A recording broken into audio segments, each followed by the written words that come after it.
following on, our second opening speech, please welcome from Bosch, Marco Schmitz.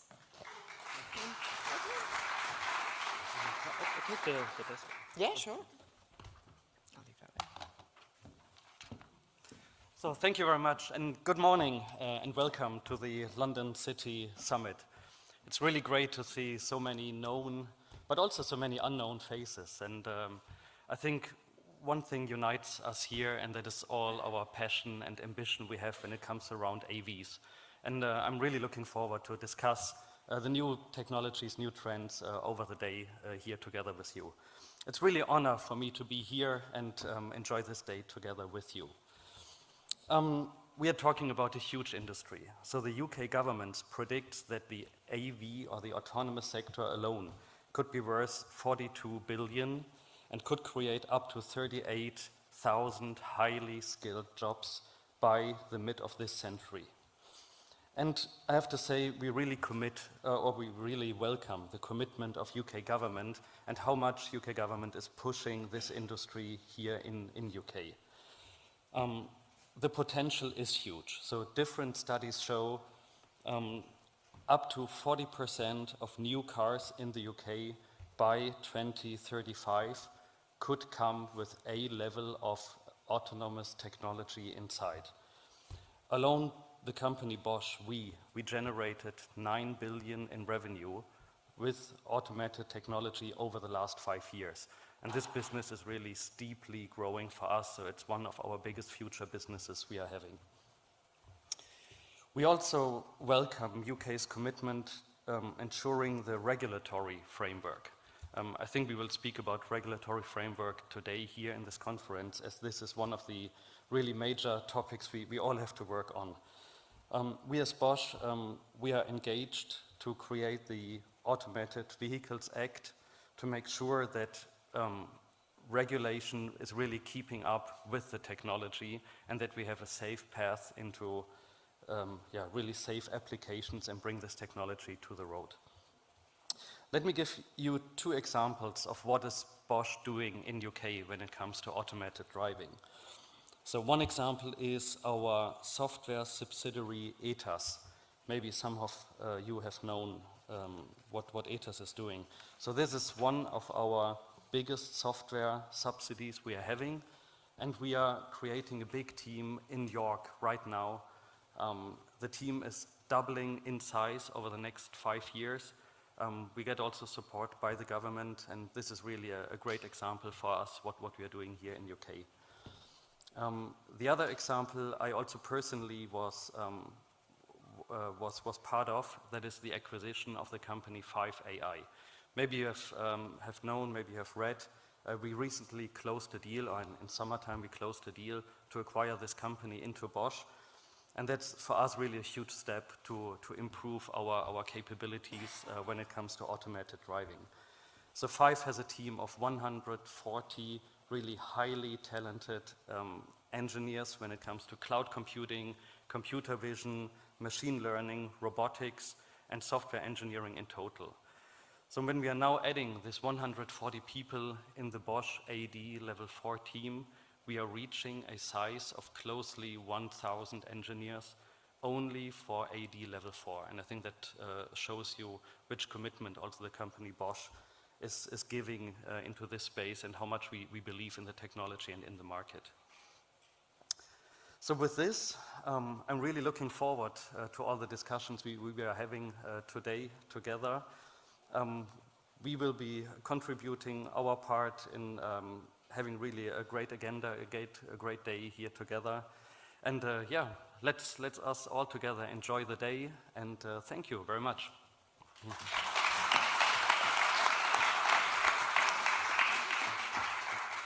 Thank you. Okay, on with our first panel for today. To open today's summit, the panel, as you can see there, is the City Hour panel. So I'm going to welcome to the stage our speakers for this. Welcome back Thomas Abelman from Transport for London. Joe Hawley is joining us from the UK Department for International Trade. James Long from Smart Mobility Living Lab London.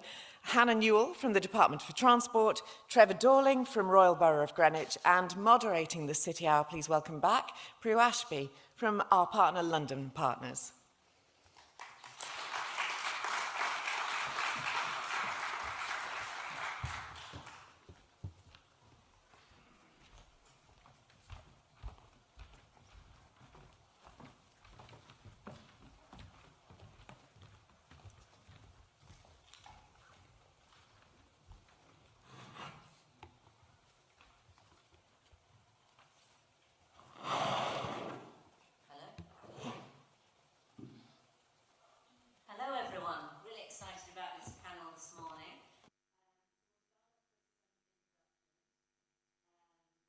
I'm going to start with Hannah from the Department for Transport to give us a bit of an overview of yourself and your priorities.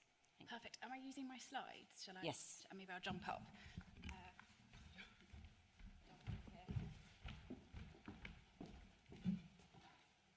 Thank you. Okay, it's working. Lovely. Good morning, everybody. I'm Hannah Newell. I'm Director for Future of Transport Systems and Environment in the Department for Transport, and have sort of responsibility for CCAV, Centre for Connected and Autonomous Vehicles, as part of that role. And really, really excited to be here today and to be partnering with this event. I thought I'd touch firstly on, if I can, on what we want as government from connected and autonomous mobility. And for us, it's about four things, really. So firstly, safer roads. 80% of road traffic accidents were caused by human error in 2020. And whilst we've seen massive reductions in road accidents over the last century, that's plateaued. And we think CAM offers, if we get the right framework, we can achieve more reductions, and we can start seeing that playing a real role in improving road safety for everybody. Secondly, access to transport is hugely determined by where you live, your health, your budget. And again, we think the flexibility, the lower operating costs, hopefully the lower infrastructure costs of connected and autonomous mobility can help improve on that and open up wider access to transport for all. And ideally, as our opening speaker said, lead to a world where perhaps we're less reliant on vehicles as a whole, and we're getting out of them as much as possible.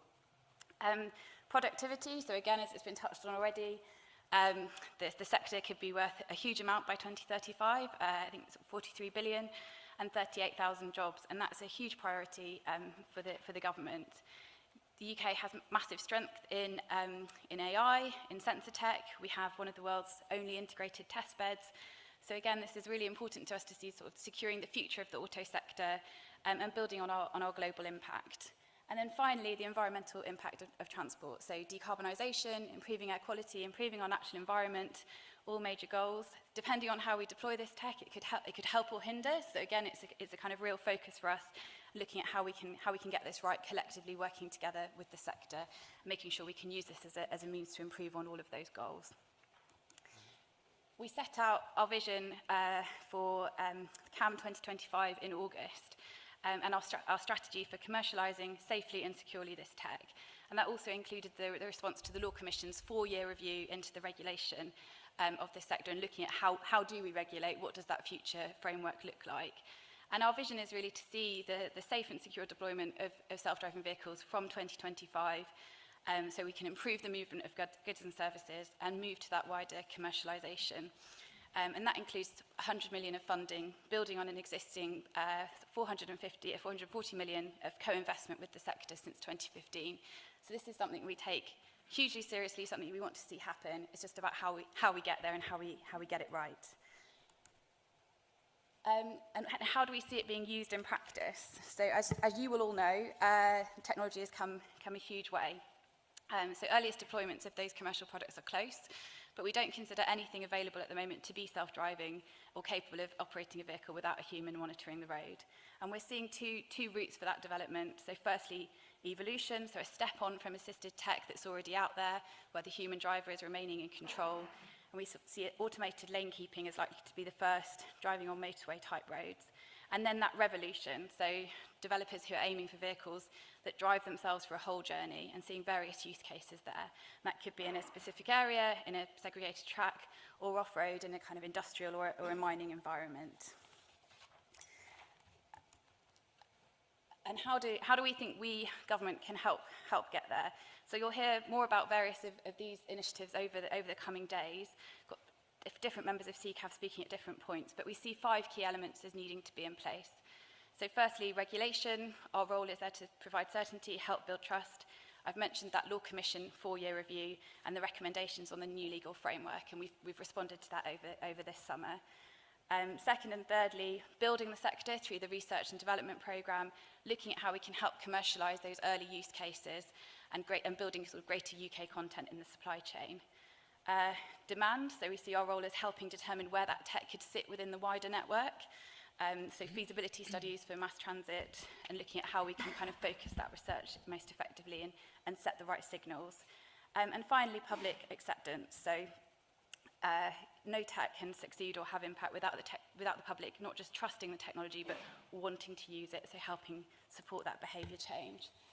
And on that topic, we've recently completed one of the kind of key focuses of our programme around wider user research and behavioural science. So we've been running the great self-driving exploration. We've taken 3 self-driving vehicles out, two running and 1 static.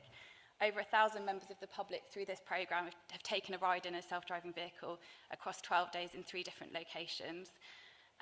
It's involved 54 hours of deliberation with representative groups of around 200 people across different areas, so including Manchester, Taunton. And we've been spending time with different groups, different demographics, both sort of using younger groups of people, those who are digitally disengaged, to talk about how they feel about the tech, what they'd like to see, what their concerns are, and to try and use that to learn from as we move forward. Now the analysis begins. So we'll be working through that and publishing our findings in due course. It's a really exciting part of the programme and something that we hope will help our work as we move forward. And what happens next? As I've said, we've got that vision for 2025. It's about how we set that right policy direction, getting our regulation right, learning from the Law Commission, and helping support that move to commercialisation and getting it right for the public. So look forward to hearing more as we continue through the panel. Thanks very much.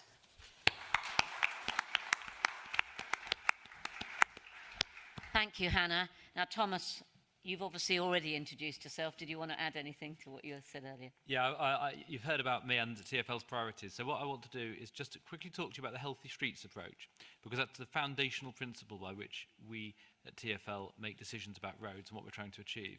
And I will tell you about it through my journey to work by bike from Walthamstow. So I live in a place called Walthamstow Village. Walthamstow Village is a network of streets. All of those streets have now had selective closures applied to them. They've had the roads redesigned to wide bell-mouth junctions have been narrowed. Outside shops, pavements have been widened and had new street surfaces put down. The main street through the area has been closed to cars, though kept open to buses and resurfaced. Various new squares have been created. So that's where I start. I then join the Lea Bridge Road, which is an A road. The Lea Bridge Road now has a segregated cycleway down each side. The road itself, again, has a 20-mile-an-hour speed limit. It doesn't have white lines along much of the course of it, so if you're a driver, you feel you want to slow down a bit, you want to look a bit more carefully. Great environment for cyclists. I then joined the Q2 cycleway, which threads through a whole series of further low-traffic neighbourhoods. Again, quiet streets, designed around pedestrians, designed around active travel. And I finally rock up outside TfL on the C6 cycleway, which is the big north-south cycleway that runs past the front of St Paul's Cathedral. So Healthy Streets is about creating a street environment that is great for people, great for active travel, but also just an attractive place. It's about people being able to stand, spend time, interact, and feeling like that this is enhancing their day. Why do we do that? Well, because it improves people's lives. It improves health outcomes if people find it easier to make active journeys and harder to make inactive journeys, and because it makes the city a better place. So when we're having conversations like those that we're going to have today, that's what we're trying to achieve. And one of the things that I'll be thinking through is how does what we're talking about today make sure that we're continuing to build on and create healthier and healthier streets. And I'd love to hear more of that language coming out in the debate that we're having. Thank you, Thomas. I'm going to turn to you, Joe, to introduce yourself now. Thank you very much, Prue. Good morning, everybody. My name is Jo Hawley, and I work for the Department for International Trade, DIT, which has been referenced a few times. Some of you will be very familiar with us, others less so. So what do? We do two things. We work with overseas companies to bring you into the UK and set up in the UK and grow your business. And we have a network of teams all around the world. So I can almost guarantee whichever country you've come from, we have colleagues there who can support and help you come into the UK. The other thing that we do is support exports. So including overseas investors who've come into the UK, UK companies, we support you to export from the UK overseas. So automotive is a big priority for us. Over recent years, we've really been focused on really decarbonising our supply chain. So we've done a lot of work to bring in gigafactory investment, gigafactory supply chain investment into the UK. But innovation and continued innovation is really incredibly important. And we work very, very closely with the Centre for Connected and Autonomous Vehicles to make sure that we can support international investment into this area and support UK companies to get investment in this area. And we've seen a lot of success. So if you look at international investment figures, globally, 2/3 of global investment into connected and autonomous mobility is coming into the UK. And when we talk to companies about why they're coming into the UK, it's because government is being very active in supporting them. It's because the ecosystem here is very vibrant and they can plug into it, whether that's universities, R&D, talent, right the way through to the commercialization space. And it's also because we've got this vibrant international automotive market here with investment from big players from around the world. So if you showcase what you can do in the UK, you are showcasing it to the world.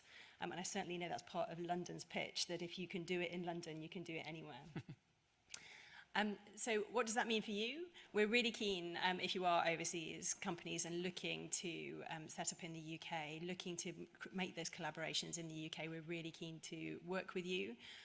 You might have noticed that we talked about some of the examples of different projects just there that Hannah was talking about, but we also are seeing a lot of commercial projects that are going into active application at the moment. So for example, last week, some of you might have seen in Inverness in Scotland that we had Navia, a French company who had just started doing a shuttle bus service that was autonomous vehicles. So we've had Nissan doing a 235-mile Leaf journey across the country. Really kind of seeing these things start to come to fruition now. So we're really keen to get you involved. Me and my team, Katie gives a wave in the audience there, here today. So please do come and talk to us if you're wanting to come and be part of the UK's journey on this, because it is very much part of that global Britain. There's lots of international companies here active in this sector, and we're keen to support you. Brilliant, and thank you very much for that broad UK overview. We'll now drill down a bit, and actually, I'm with London and Partners. I just wanted to point out my colleagues in the audience, which I forgot to do earlier, Anna, Rose, Bradley, and Megna. So if you want to speak to London Partners, that's my little shout out. So let's get into a few weeds of London now. So London is made up of, as we know, 33 boroughs. Which makes a very interesting place to negotiate in terms of implementing solutions and things like that. But let's turn to you, Trevor, to introduce you from the Royal Borough of Greenwich to see what they've been doing. Thank you. I'm not sure I'm ever Greenwich described as the weeds of London, but we're doing our best, I promise. So yes, Trevor Dorling. I'm a town planner and a local government officer. And I think you'll appreciate I don't get out very often because of that, and therefore I'm very, very pleased to be here. I haven't got any friends in the audience at all. And not yet. Right. Well, the violin coming. And I mean, this is an interesting... Sympathy vote. It always wins. I mean, this is an extremely interesting area for us. Greenwich has become kind of one of, and possibly the centre of autonomous vehicle trials in the UK. We were first involved in a project called Gateway Project, which stood for the Greenwich Autonomous Transport Environment. And if Nick Reed is in the audience yet, that was his fault. One friend. Automated trial, which I think was about 7 years ago. And a huge amount has followed from that. And in a way, that was always our ambition. So the sort of question I'm often asked, and sometimes asked myself, is sort of why Greenwich? Both why are Greenwich interested? Why is the Royal Borough of Greenwich, the council, interested? And why are businesses interested in trials in Greenwich? And James from Smart Mobility Living Lab will talk a little bit more about why businesses are interested. But from a council point of view, I think it's sort of 2 or 3 core reasons. Number one, it was economic growth, and that sort of really got us interested in this area and in the use of technology generally. And for those that are familiar with Greenwich, if you dial the clock back to about 100 years, Greenwich, the waterfront of Greenwich, longest waterfront in London, was a thriving, it's a really understatement really, but a thriving industrial area with 150,000 manufacturing jobs.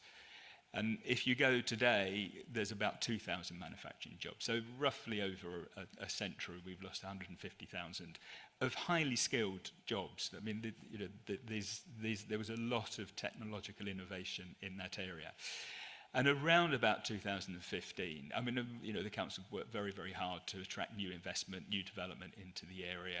All those businesses leaving created huge social consequences, but also created an opportunity in terms of the sites that were left. And the council worked with others to attract a lot of investment and has done a really good job. A lot of the jobs that have been replaced have been service sector. They've been relatively low skilled, very important jobs nonetheless, but relatively low skilled.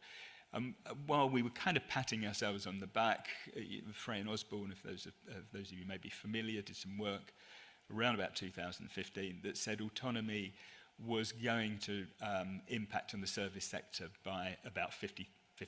So 50% of our service sector jobs would go, not in 100 years, but in roughly 10 to 15 years. And that was a big wake-up call for us.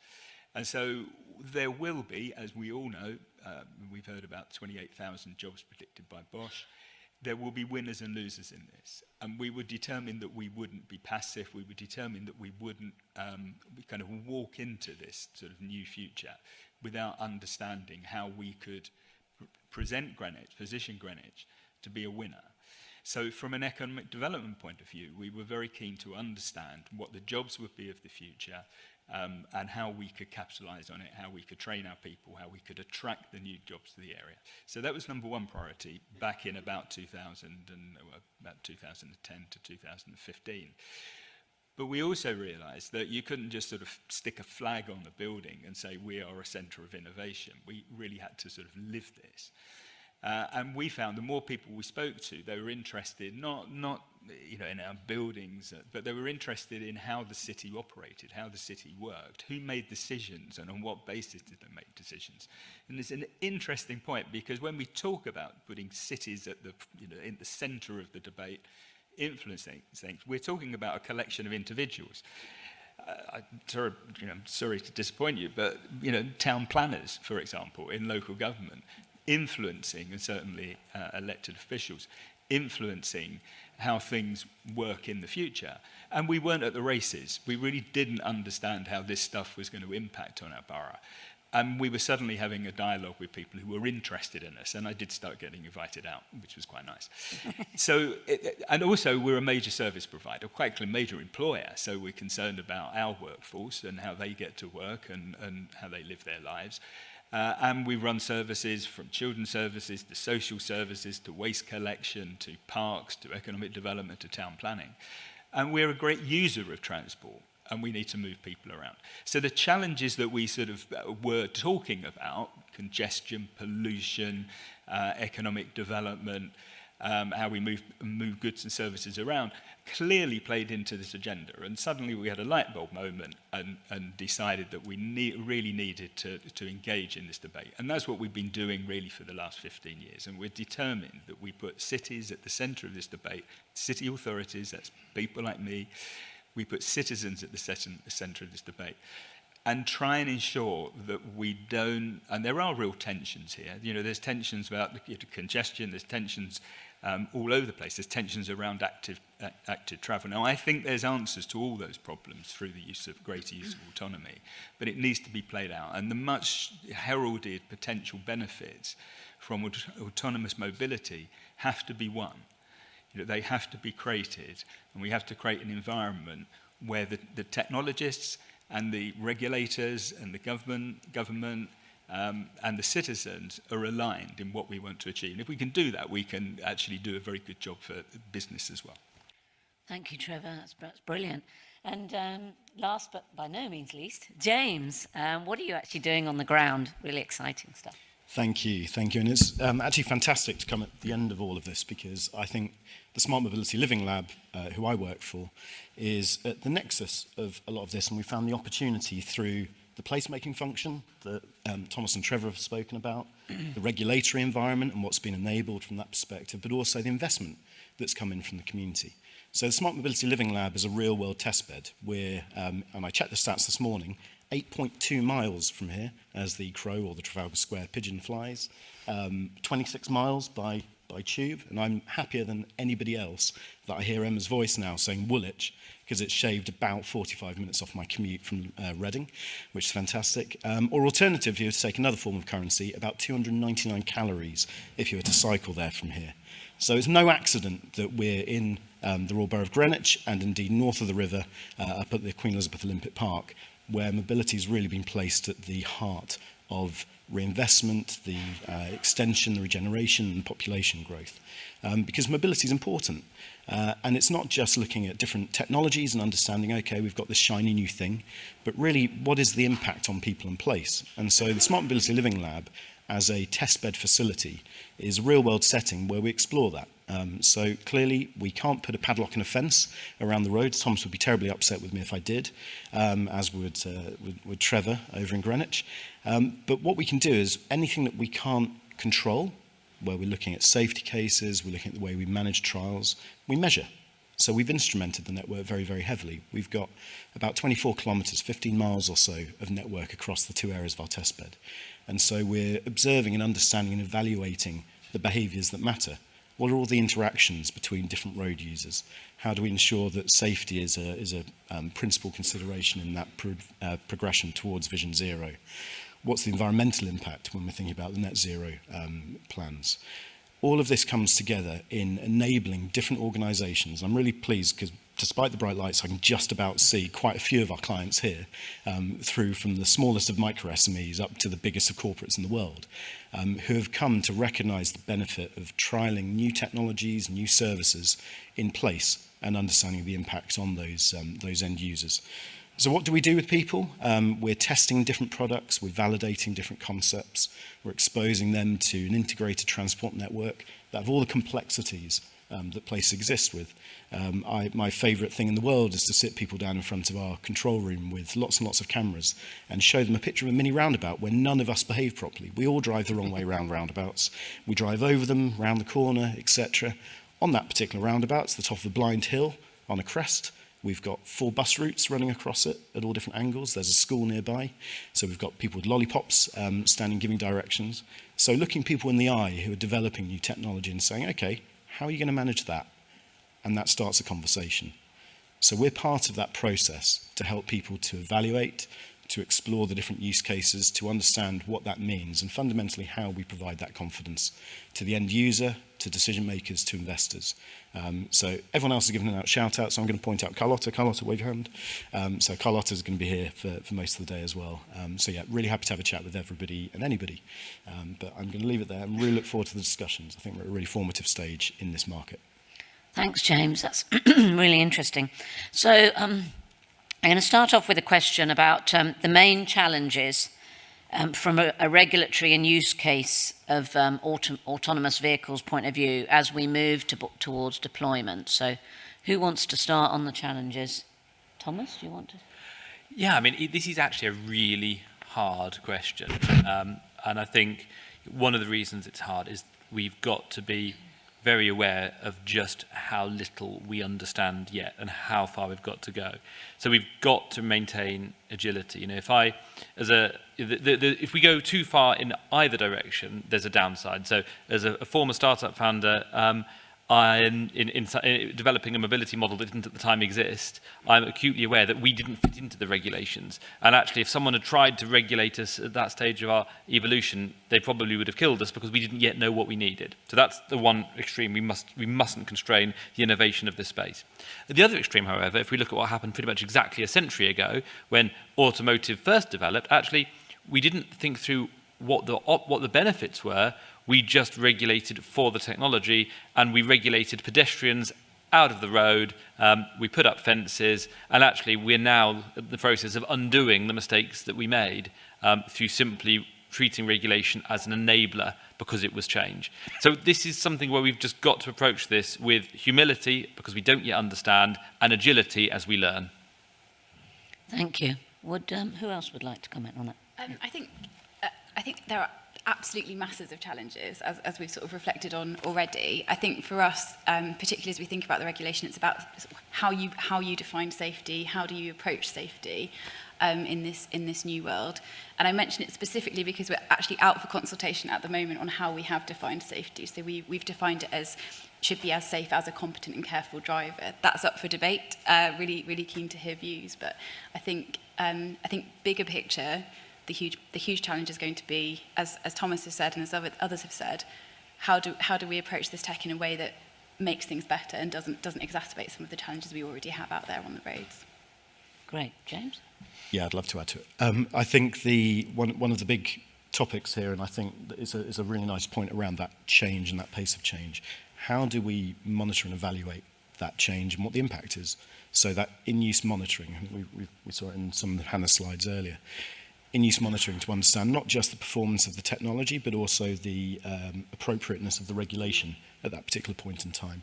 How do we evolve? How do we make sure we communicate that particularly clearly to the industry such that investment continues to flow, but critically that we enable that confidence to be built with end users, that they can see that what's being tested, what's being developed, what's being deployed is enabling them to build confidence in the use of that technology, that it should be a needs and a use case pull rather than a technology push. Great. Trevor? I mean, I'd echo what James had just said. I mean, I think the key here is for industry to understand that the regulation is there for a good reason.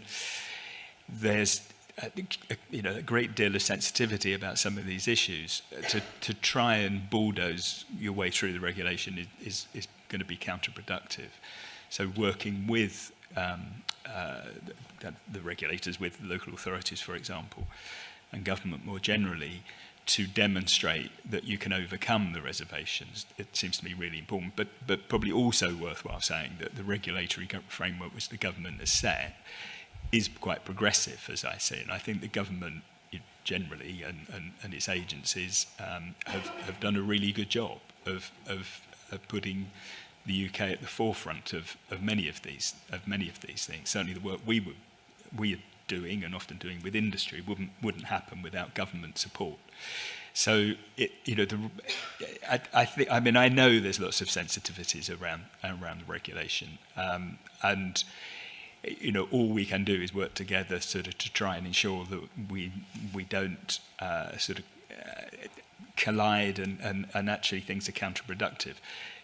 There is great sensitivity, and there is sensitivity back in Greenwich Council about how these things will play out. And things could be set back very quickly by people ignoring the regulation or being too aggressive about things.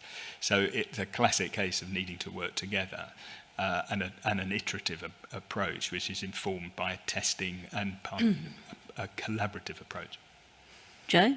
I just got back from living for almost the last 8 years in China, and it's incredible what is happening in China in this space as well. Whole huge sites that would be kind of a whole chunk of the UK kind of dedicated to some of these test beds. But also in the city where I lived in Guangzhou, you could book an autonomous taxi. You could see often autonomous vehicles on the roads.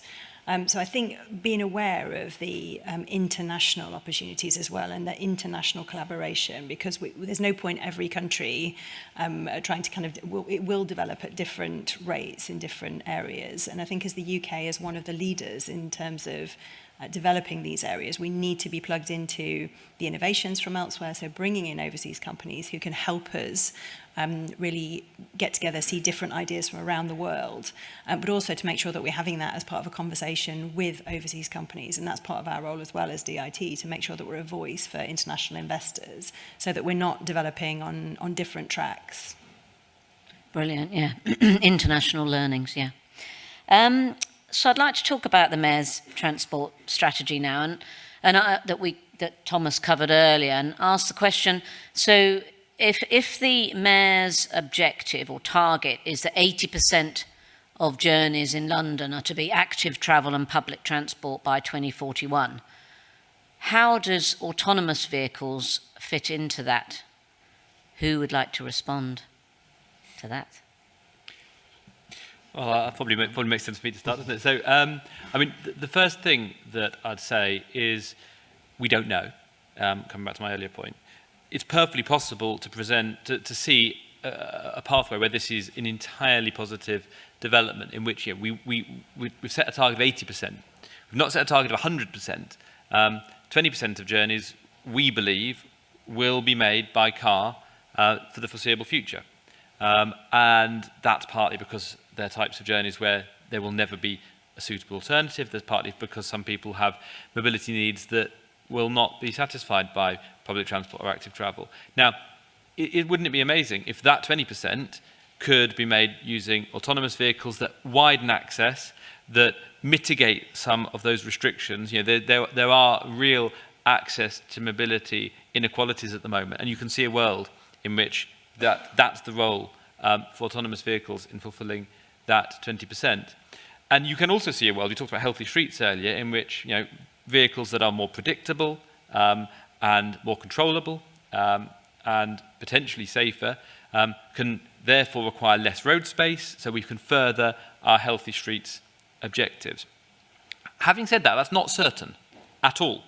And it'll happen if we want to make it happen, and if that's the way in which we set out our objectives. And it was interesting, the point around China is absolutely right. And in China, to the greatest extent, but also, you can now hail a self-driving cab in San Francisco. There are places where autonomous robotaxis are further advanced than they are here. But those are environments typically with very wide streets, often with highly segregated pavements, with much higher levels of road deaths than we have in the UK, and especially here in London.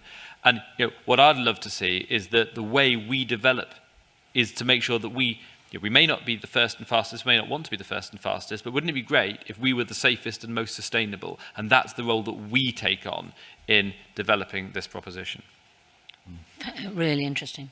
Who wants to? Yeah, I think one of the really interesting things that came out of the last couple of years with the beast that won't be named from Thomas's slides earlier, but that massive shock in the system enabled us to really reconsider what we mean by place and how we allocate road space, for example. It suddenly became a dining location. It became a place with many, many more cycle lanes. And I think when we're starting to consider, well, what role might connectivity and autonomy play as we move forward, it's really understanding, well, what place do we want? What place and what's the function around that place? And so one of the elements that comes to mind is we often think very heavily about the modes and the mode choice and so on, but actually what coordination could we have within the networks to make sure that we can design those locations appropriately? How does that feed back into the development community? I know obviously Bureau Happold here today, how that fits into those longer term engineering plans. So I think it's fantastic having the overarching policy objectives around Mayor's transport strategy. And I think it's really understanding in the round what role could we achieve with better coordination and frankly a better communication and conversation. My 5-year-old plays football on the weekend and they're not very good because they don't talk to each other. They did a remarkable thing last week where their coach suddenly turned around and said, look up, have a chat to each other. and suddenly they pass. They kick the ball at one another. It's only by having conversations like this, both in a regulatory context, but actually just business-to-business context, that we can understand how we change places to work out where we can get to. And that might sound all very esoteric, but it's by having that focus to say, actually, look, the rules of engagement for these locations are such, and who wants to be part of that club? I think it has a huge potential in the future to support it, but it needs to be harboured. Yeah, and that collaboration starts with events like this. Yeah. Did you want to add anything? Yeah, I mean, I think I completely agree with the points Thomas and James both made. I think part of it is about looking at if we get this right, can we deploy this tech in such a way that it helps reduce our dependence on those vehicles, because it's joining up journeys better, because it's replacing some of those journeys that we're reliant on our existing vehicles for. I think you know, one of the core principles we've set out in the future of transport strategies previously has been, for those local journeys, they should be taken through walking, through cycling, through public transport. And I think if there's a way that we can use this to facilitate that access, that is the best outcome that we can hope for. Brilliant. Well, I mean, the mayor's strategy isn't going away. I mean, that's providing the vision and the ambition for London. And it is a real challenge, but autonomous transport needs to fit in with that ambition and that strategy. It is possible. I mean, I think, you know, it starts with, as we've heard, you know, autonomous vehicles can make roads safer, and that makes it more attractive for cyclists and walking. I mean, I think it's undoubtedly wrapped up with a different model of car ownership. So I think we're talking much more about transport on demand and shared, effectively, taxis. And we need to link those journeys seamlessly to mass transit and reduce the overall level of sort of car journeys. So I think.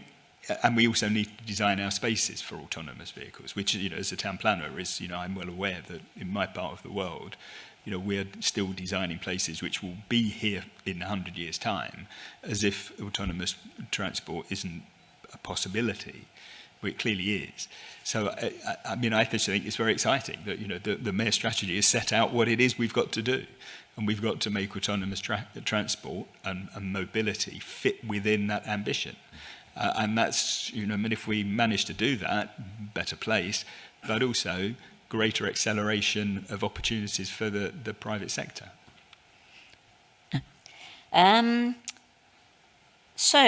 This technology that's being used for AVs, what do we know about the sort of broader applications of it?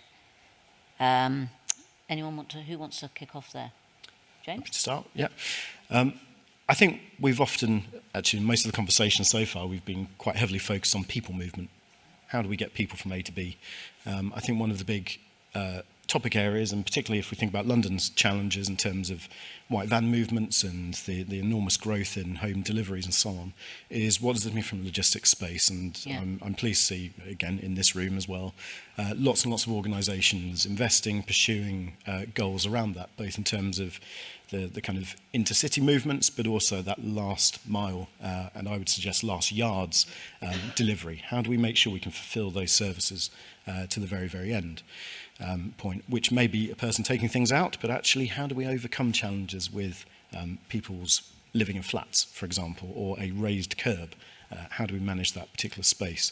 So a range of different applications looking at both people movement, goods movement, and a range of different use cases. But again, I think one of the key focuses that I've seen for a lot of organisations have really been pushing the envelope is trying to understand that need first. Right. How does this fit in with a demand-centric perspective as opposed to us saying, we've got a shiny thing. Sometimes we don't realise we have the need. Indeed, but it's by exposing people to the opportunity, Yeah. but really listening hard. How do we make sure that that connectivity in communities can be enhanced? Does this form part of that viable alternative to the private car? Is there a viable alternative to bunny hopping 30 yards down the road in a transit van? There are many, many different options around that, and how we clean it, green it, but also improve the safety is part of that picture. Brilliant. Anyone else want to come in on other applications? Yes. Yeah, I think, so as someone sort of relatively new to the brief, it's been one of the most interesting points of debate when I've met with the sector, when I've met with different people working in the field about what comes first. Is it the industrial application? When do taxis happen? And we've talked about the sort of challenges in the UK relative to other countries with perhaps more logical road structures, more grid-like towns. But I think what is clear is there is a huge range of applications, and it's goods, it's people, it's looking at that last mile. I think is really, really interesting. So I guess what I'm saying is really interested to hear from all of you on what you think that application is and where you think it comes in the kind of sequence of things.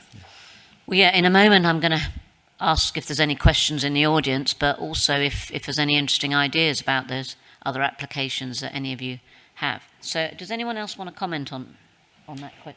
I could add to it briefly. Yeah. Again, naturally, because of what we're talking about right now, we've spoken about public applications. There's a massive number in private spaces, in ports, maritime, more controlled environments where some of that earlier stage exploitation might exist. And airports? Yeah, airports and controlled environments where you're moving goods, moving baggage, for example, and lots of people are focusing on that as a earlier stage opportunity.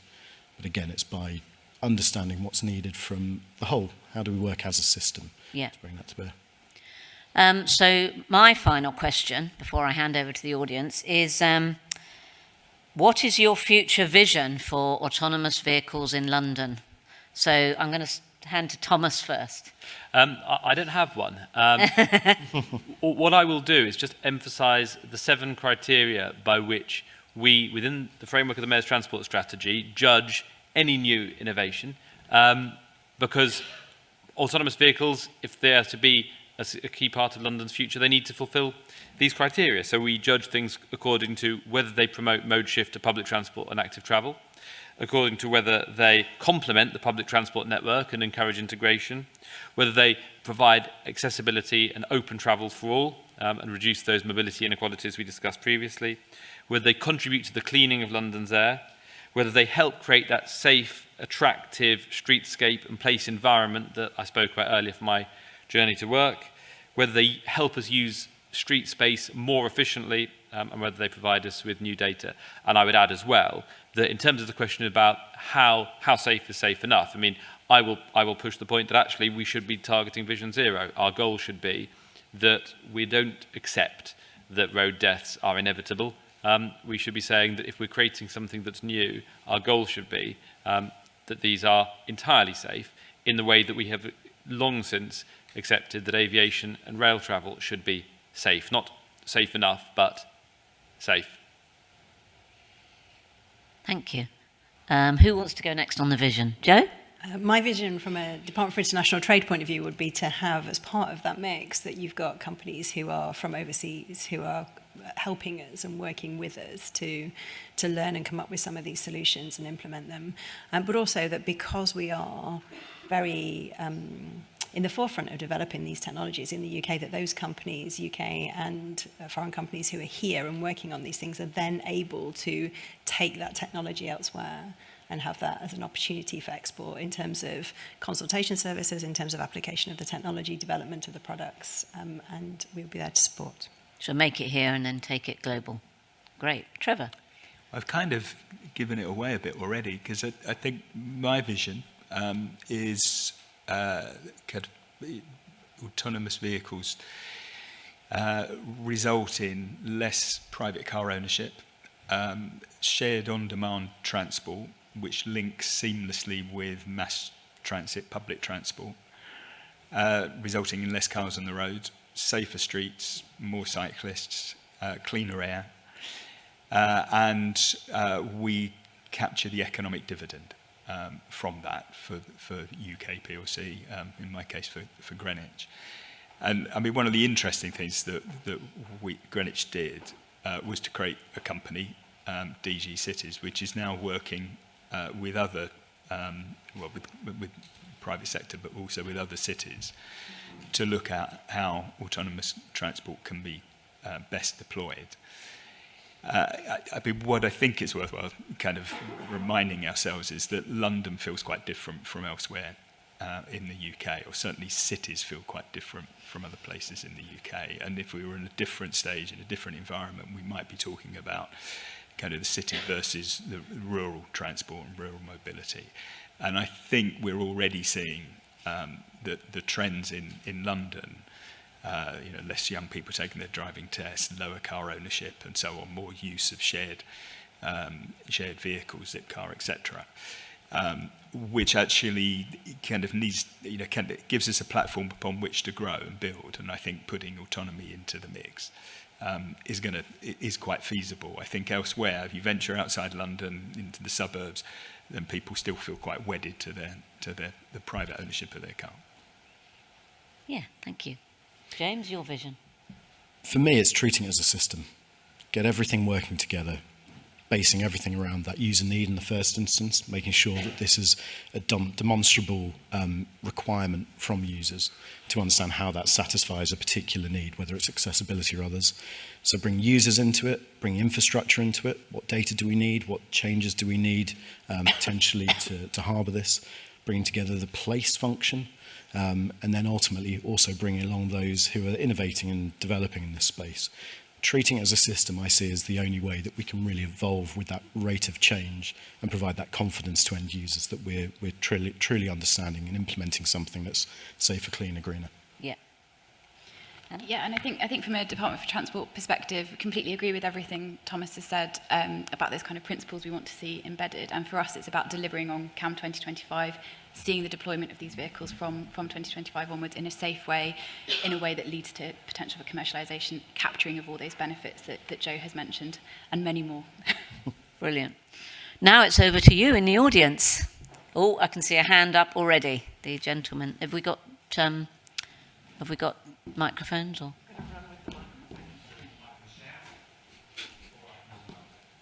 Can you say your name, your company as well?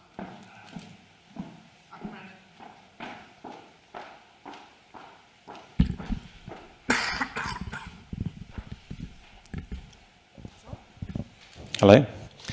Hello, I'm Matthew Clark from Steer.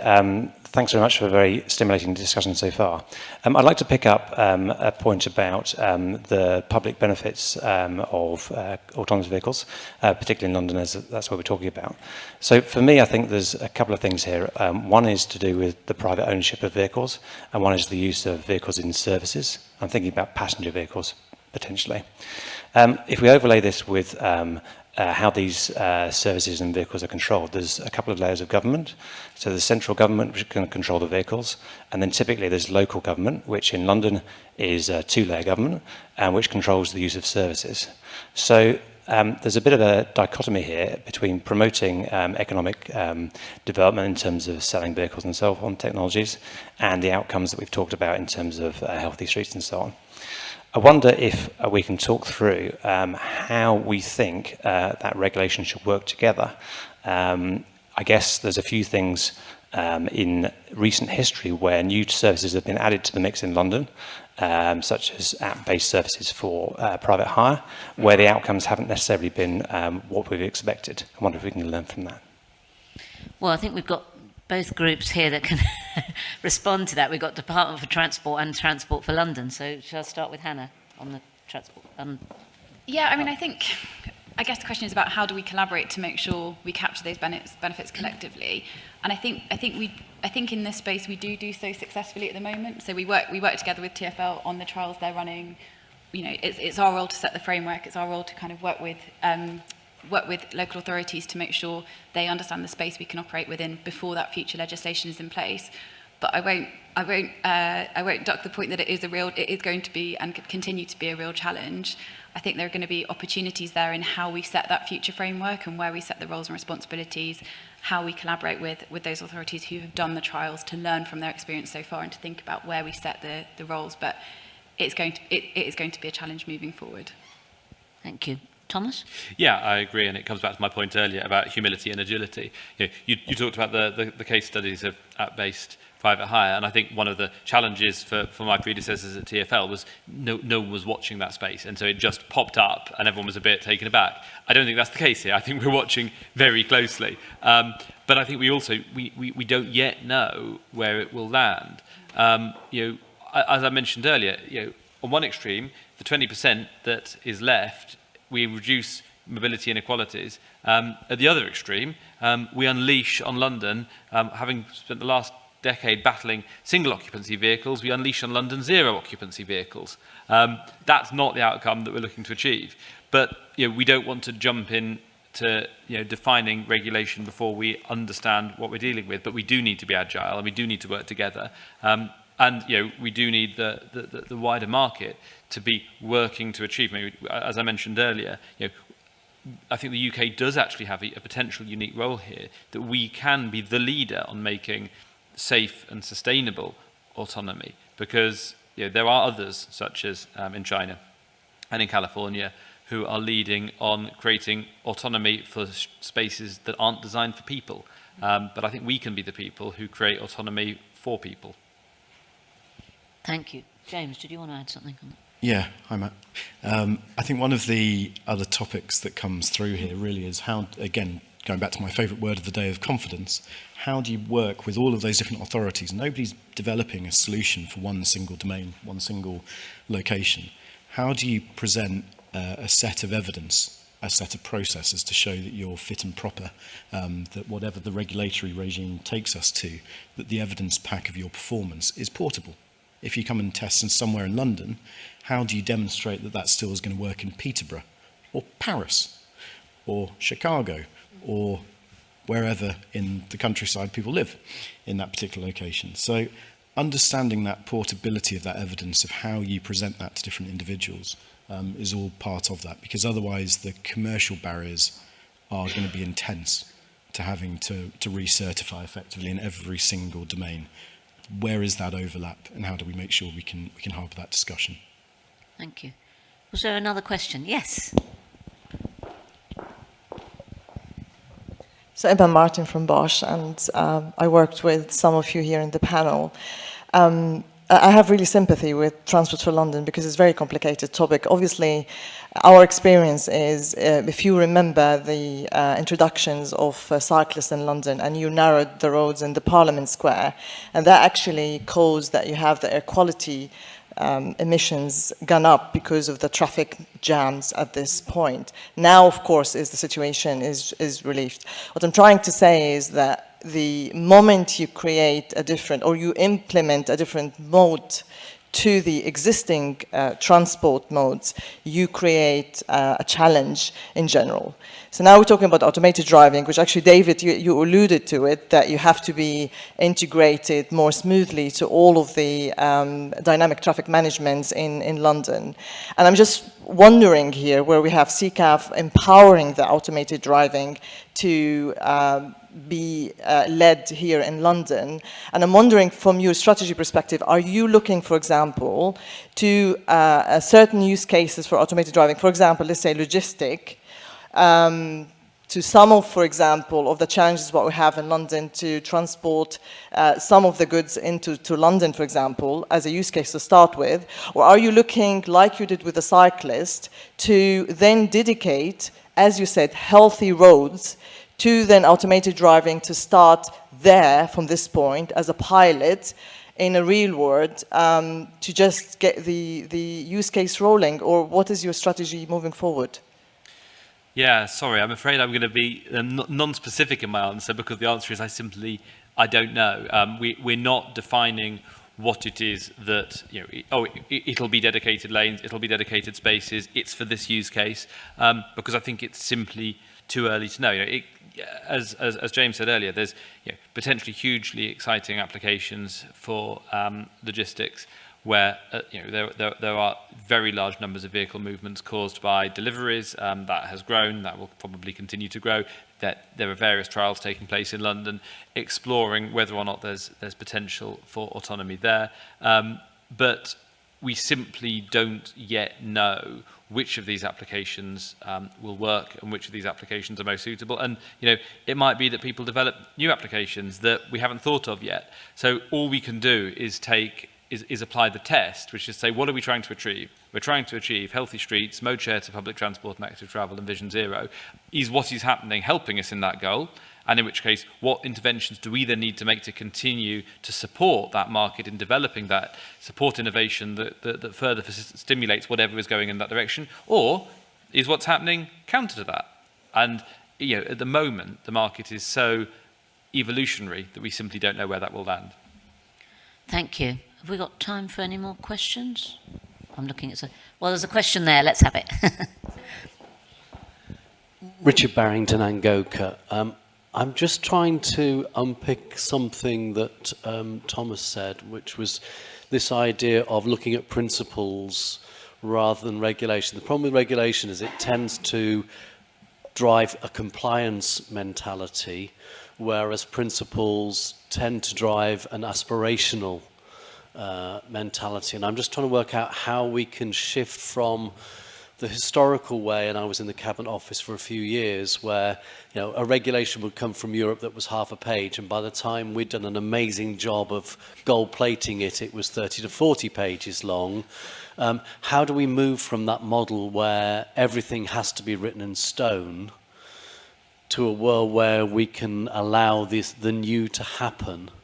And I like the idea of coming up with a set of principles that should be applied in all of these situations rather than trying to go back to regulation. I just don't know if the panel's got a view on that. Who would like to respond to that one? I'm looking at Hannah here. I know, so I'm thinking, I think this is one of the major challenges, is where do you strike the right balance in your regulation? And these are different types of vehicles. So we're used to regulating for vehicles where you say this is safe, go out and drive, that vehicle doesn't change, it gets its annual service, but it doesn't change fundamentally, to vehicles which could be updated much more regularly. And I think, as you say, that there is a balance to strike. I think this has been one of the key areas of the sort of Law Commission's scrutiny, has been how do you get that right, and what entities do you need in this new framework? How do you manage that liability? So I think it's a fair challenge to raise. I think it's something that we are grappling with as I speak. Thomas, did you want to add anything?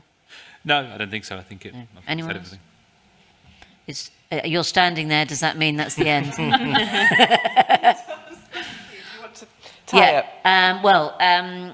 Thank you very, very much to our amazing panellists. That was a really fascinating discussion. Hopefully you in the audience found that interesting. And I think people will be around for parts of today or most of today if you want to grab us in the breaks and have a chat. Thank you very much. Brilliant. Thank you to the panel.